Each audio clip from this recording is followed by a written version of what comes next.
اور کائنات کے اندر مالک کیا فرماتا ہے ہمارے لیے اصول بیان کرتے ہوئے انتم الفقراء، تم سارے فقیر ہو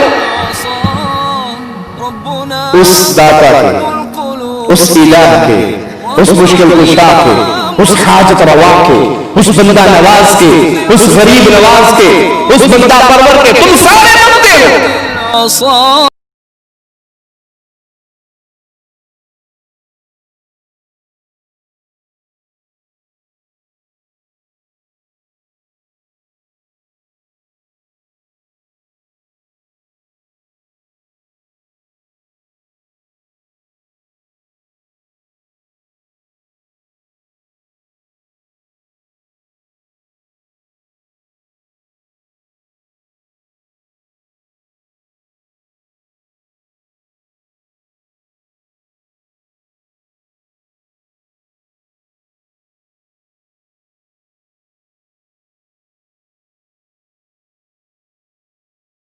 سامعین کرام، حسب معمول جس طریقے سے ہر ماہ شیخ محترم کا جو پروگرام ہے اسی کی آج ایک کڑی ہے۔ سامعین کرام، لوگوں کے درمیان جو غلط عقائد پھیلنے کے جو اسباب ہیں، شرکیہ اور بدعیہ کفریہ عقائد لوگوں کے اندر جو عام ہوتے ہیں اور پھیلتے ہیں اور لوگ جو گمراہ ہوتے ہیں، ان اسبابوں میں سے ایک سب سے بڑا سبب یہ ہے کہ اللہ کی پہچان صحیح نہ ہونے کی وجہ سے، اللہ کا تعارف لوگوں کے درمیان صحیح نہ ہونے کی وجہ سے اور اللہ کی صحیح پہچان نہ کرنے کی وجہ سے لوگوں کے گمراہ کرنے کی وجہ سے گمراہ ہو جاتے ہیں، غلط عقیدے کو اپنا صحیح عقیدہ سمجھ بیٹھے ہیں اور لوگوں کے یعنی کہ ان لوگوں کے ساتھ اپنا تعلق محبت اور عقیدت جوڑے رکھتے ہیں جو لوگ لوگوں کو گمراہ کرنے لگے ہوئے ہیں اور اسی کو اپنا سب کچھ سمجھے بیٹھے ہیں۔ جب اللہ کا صحیح تعارف اور اللہ کی صحیح پہچان جب ہو جائے تو انسان کبھی صحیح عقیدے سے گمراہ نہیں ہو سکتا، صحیح عقیدے سے نہیں بیٹھ سکتا۔ تو انشاءاللہ جس طریقے سے ہمارے یہاں شیخ محترم قیامت کی بڑی نشانیاں ایک سلسلہ جیسے چلا تھا، ویسے ہی ایک سلسلہ اللہ کی پہچان، اللہ کو پہچانیے، اس عنوان پر انشاءاللہ شیخ محترم ایک سلسلہ شروع کر رہے ہیں جس میں کامل طریقے سے، مکمل طریقے سے اللہ کا تعارف اور اللہ کی پہچان کی ساری باتیں اور سارے مسائل ہمارے سامنے آئیں گے۔ تو شیخ محترم کو میں دعوت دیتا ہوں کہ آپ اس عنوان پر جو اللہ کی پہچان ہے تو اس موضوع کا شیخ محترم آغاز کریں۔ السلام علیکم ورحمۃ اللہ وبرکاتہ۔ ان الحمد للہ نحمده ونستعینه ونستغفره ونعوذ باللہ من شرور انفسنا ومن سیئات اعمالنا،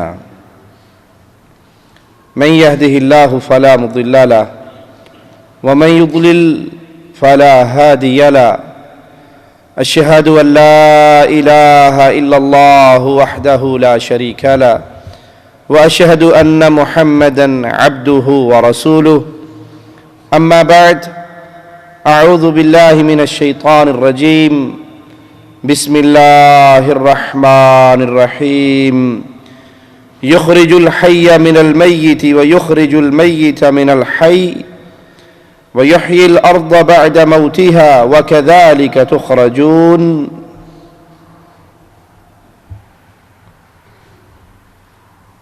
اس کائنات کا خالق اور مالک صرف ایک اللہ ہے۔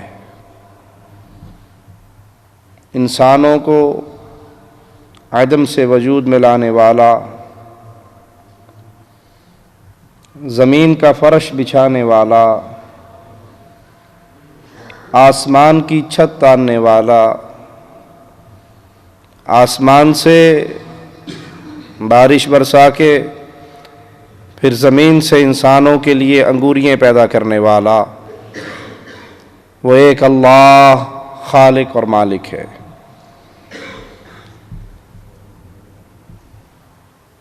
مالک کا فرمان سنیے،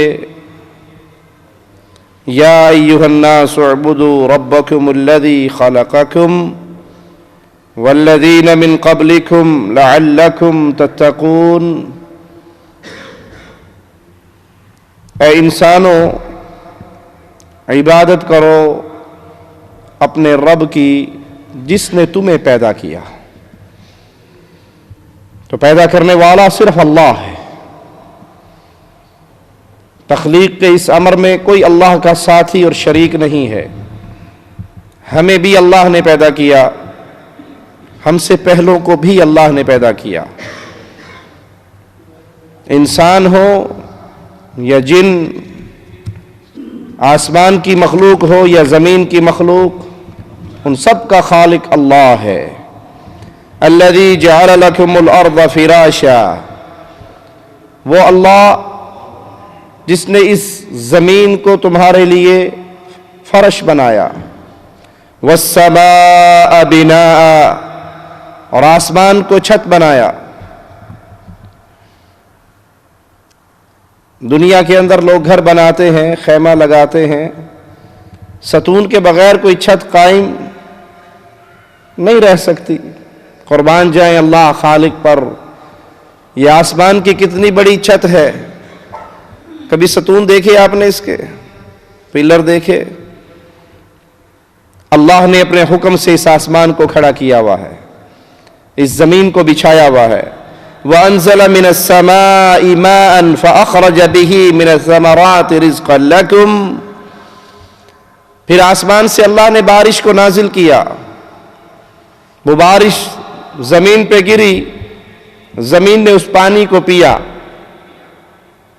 تو کہیں پر گلاب کا پھول اپنی خوشبو پھیلا رہا ہے، وہی پانی ایک اور درخت کی جڑ میں گیا تو اس پہ انار لگے ہوئے ہیں.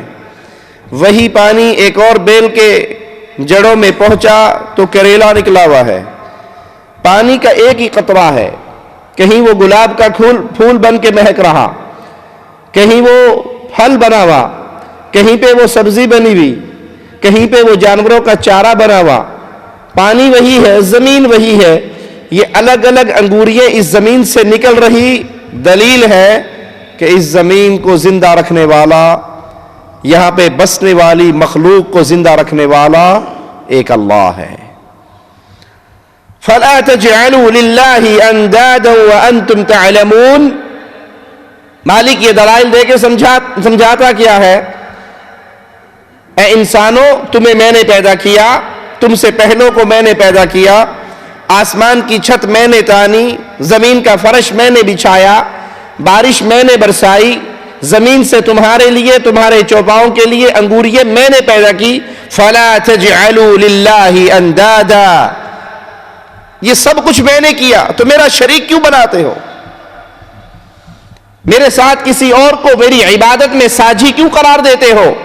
وَأَنْتُمْ تَعْلَمُونَ، حالانکہ تم جانتے ہو، تمہیں خبر ہے. امام ابن کثیر رحمہ اللہ اس آیت کی تفسیر میں فرماتے ہیں کہ امام رازی رحمہ اللہ نے اللہ تعالیٰ کے وجود پر اس آیت سے استدلال کیا. یہ آیت اللہ مالک کے وجود پہ بہت بڑی دلیل ہے. جو انسان مالک کو نہیں پہچان سکے، جن کے پاس وقت ہی نہیں ہے یہ سوچنے کا کہ ہم زمین پہ آئے کیوں ہیں، بھیجا کس نے ہے، ڈیوٹی کیا ہے، اگر وہ قرآن حکیم کی اس آیت پہ غور کریں جو انکاری ہے اللہ کے وجود کے، تو ان کے لیے اس آیت میں دلیل ہے کہ کائنات بھر کا خالق اور مالک اللہ ہے. امام شافعی رحمہ اللہ فرماتے ہیں توت کا ایک پتا،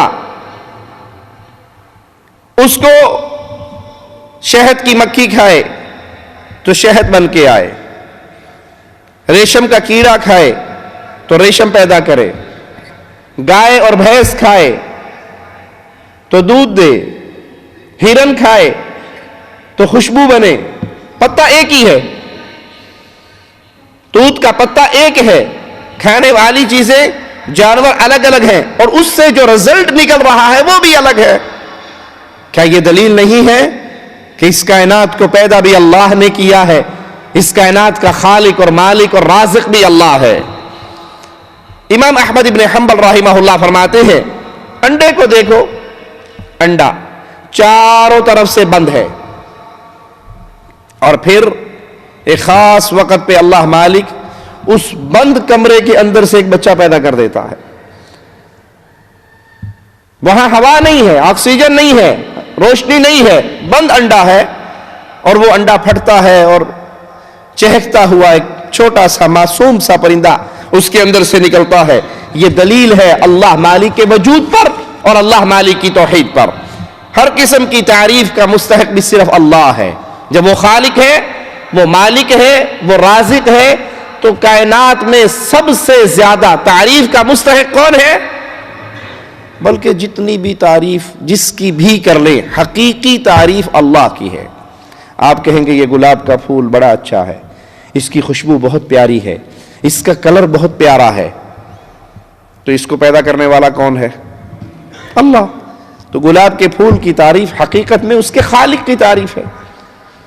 رسول اللہ صلی اللہ علیہ وسلم کی تعریف، آپ کے پسینہ کے اندر بو نہیں تھی، بلکہ کائنات کی کسی خوشبو میں وہ خوشبو نہیں جو محمد کریم کے پسینے میں تھی صلی اللہ علیہ وسلم.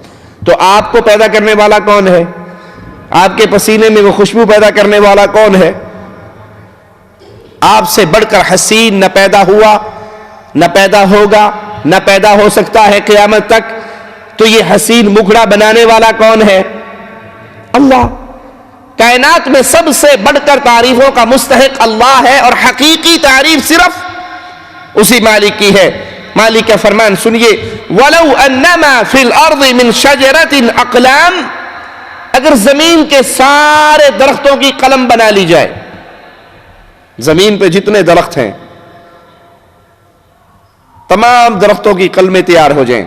وَالْبَحْرُ يَمُدُّهُ مِنْ بَعْدِهِ سَبْعَةُ أَبْحُرٍ مَا نَفِدَتْ كَلِمَاتُ اللَّهِ، اور زمین پہ جتنے سمندر ہیں سب کی سیاہی بن جائے، ان کے علاوہ 7 سمندر مزید سیاہیوں کے فراہم کر دیے جائیں، اور لکھنے والے بیٹھ جائیں اور لکھنا شروع کر دیں اللہ کے کلمات کو، یہ سمندر ختم ہو جائیں گے، یہ قلمیں گھس جائیں گی، رب کی تعریف کے کلمات نہیں لکھے جا سکتے. ان اللہ عزیز حکیم. یہاں یہ مراد نہیں کہ 7 سمندر سے بڑھ کر اگر 7 سمندر اور آ جائیں تو تب اللہ کی تعریف کے کلمات پورے ہو سکتے ہیں.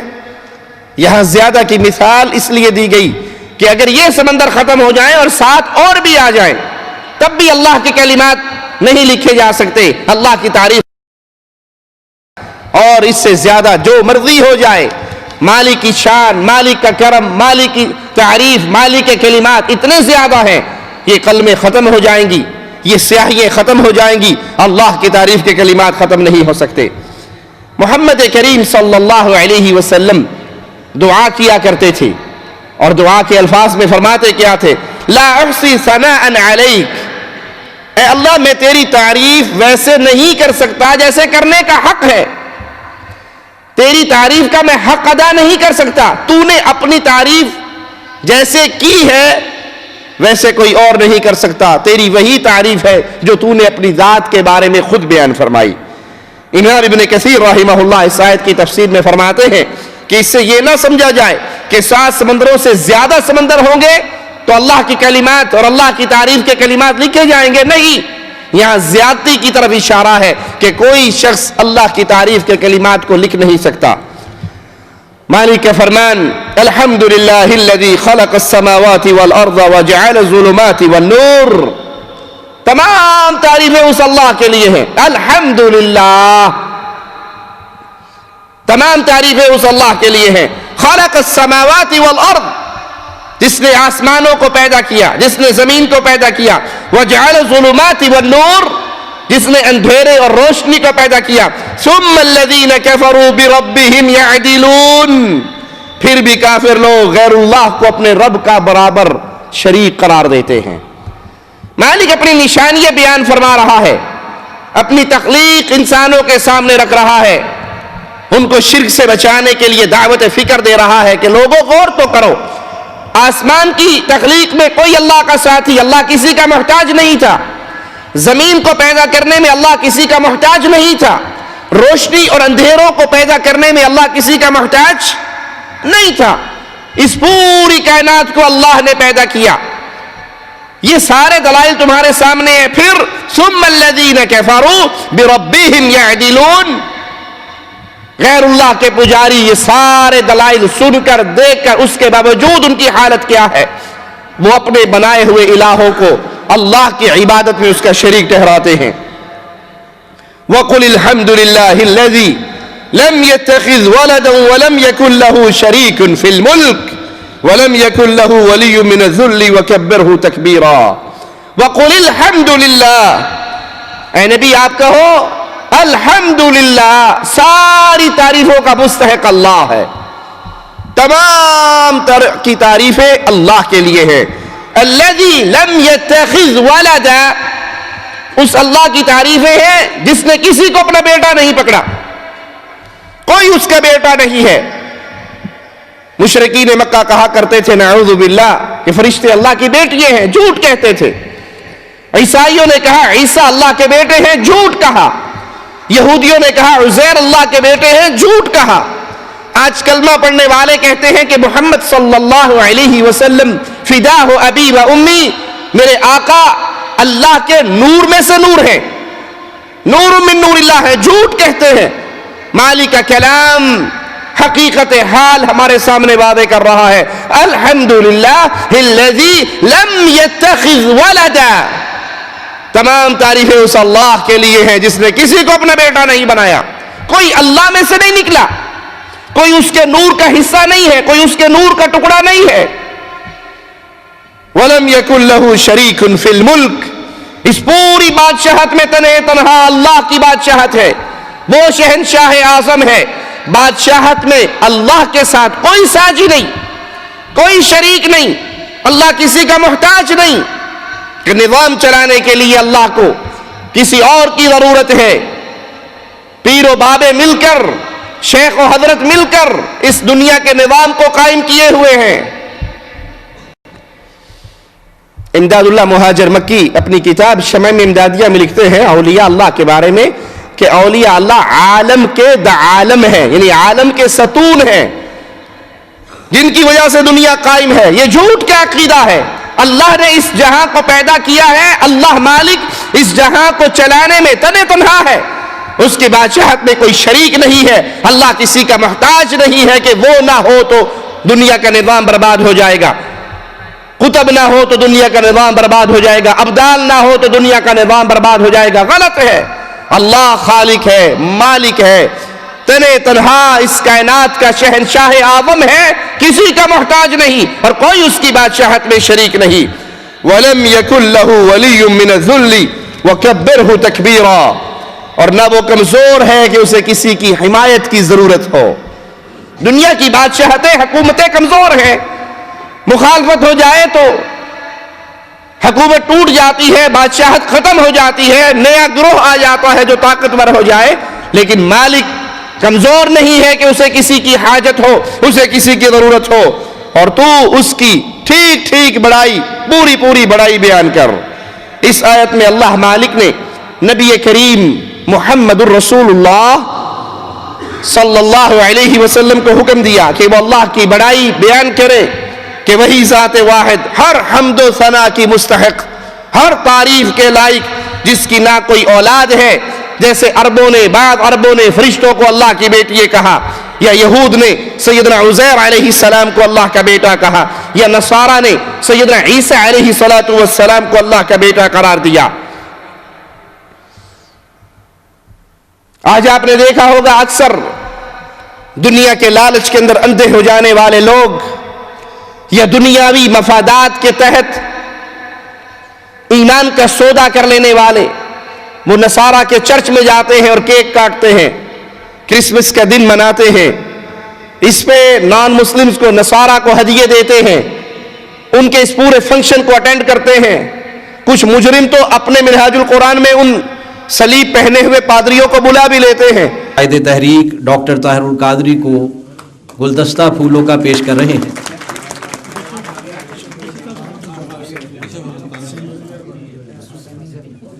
ان کی طرف اب بشپ آف ملتان کی جانب سے جو ہے وہ قائد تحریک کو کچھ گفٹس جو ہے وہ پیش کیے جا رہے ہیں۔